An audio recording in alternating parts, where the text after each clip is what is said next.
In another Fox News alert, listen to this. The National Archives admits to having thousands of emails sent by then Vice President Joe Biden under a fake name, a pseudonym. Two of them. According to a brand new lawsuit. Actually, three. Three of them, Brian, yeah.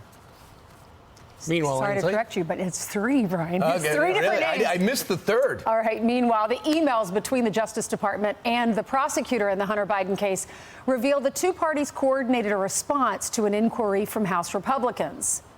All right, Griff Jenkins joins us live with his real name, using his real email to assign him to this assignment. Is Griff your real name? Yeah. How do we know? It's not. Is that a TV name? And what do these names even mean? Griffin, my mother's maiden name, and you're right, Brian Ainsley and Steve, good morning. It's hard to keep control, but it does seem that Joe Biden was fond of writing emails under his nom de guerre, using the pseudonyms of Robin Ware, Robert L. Peters, and J.R.B. Ware. That's according to the Southeastern Legal Foundation, a nonprofit constitutional group that filed a FOIA request with NARA last year for these records. Now, NARA confirming the existence of the trove to the foundation, writing this, quote, "We have performed a search of our collection for vice presidential records related to your June 9, 2022 request and have identified approximately 5,138 email messages, 25 electronic files, and 200 pages of potentially responsive records that must be processed in order to respond to your request." Now, Fox reached out to NARA for a statement. We're still waiting. Meanwhile, the Conservative Heritage Foundation says they've obtained emails between Delaware U.S. Attorney David Weiss's office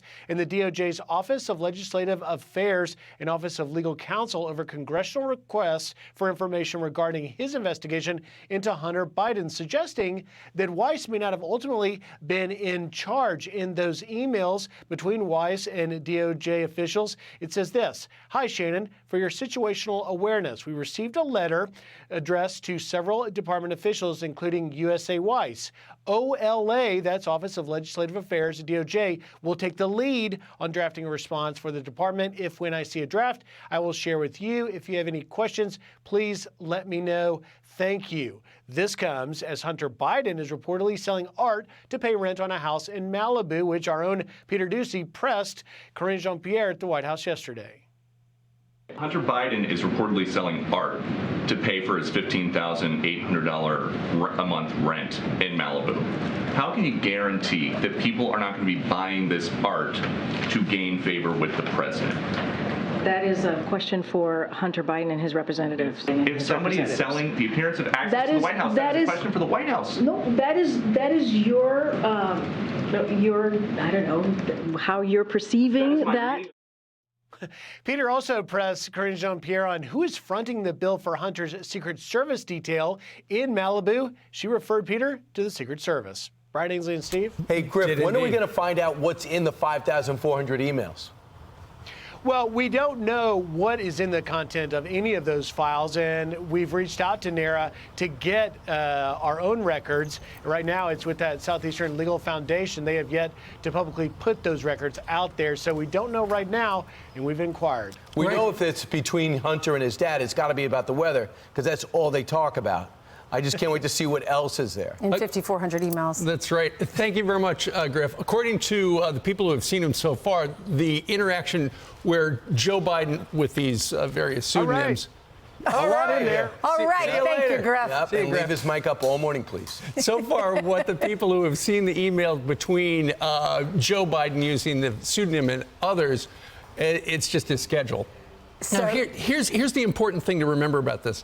Even though he's using a pseudonym, he's using federal email accounts, which are all subject to NARA and also FOIA. So, you know, they'd be crazy to put anything incriminating in those, and that's probably why we only see schedules. However, if Joe Biden had a fake Yahoo account or Hotmail or Gmail, that could be where they actually find something. Maybe the House Republicans on oversight will request something like that.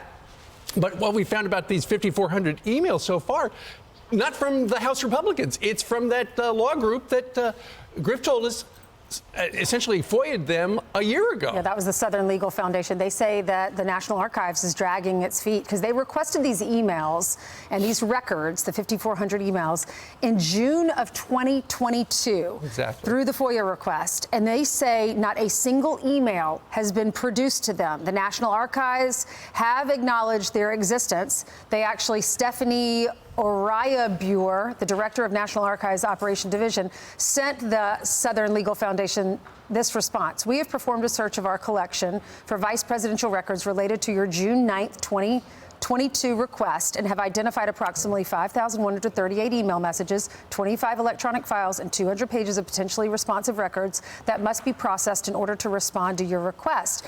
And then, so they've acknowledged their existence. Then James Comer now, with House oversight, is demanding the National Archives hand over all of these emails and these records because they have yet to do that, and it's been more than a year since they've been requested. So how do you know the contents? The schedules are in there? Yeah, according to the New York Post today, they say that people who have seen things so far, they only just schedules. Just talk about Joe Biden's daily schedules. You know how they found one of these emails? It was on Hunter Biden's laptop. It was robert.l.peters@pci.gov. So to your point, a government email address. Right. They're all government emails so far. But what they need to do, they need to figure out if they had any other accounts like a Yahoo, a Hotmail, a Gmail.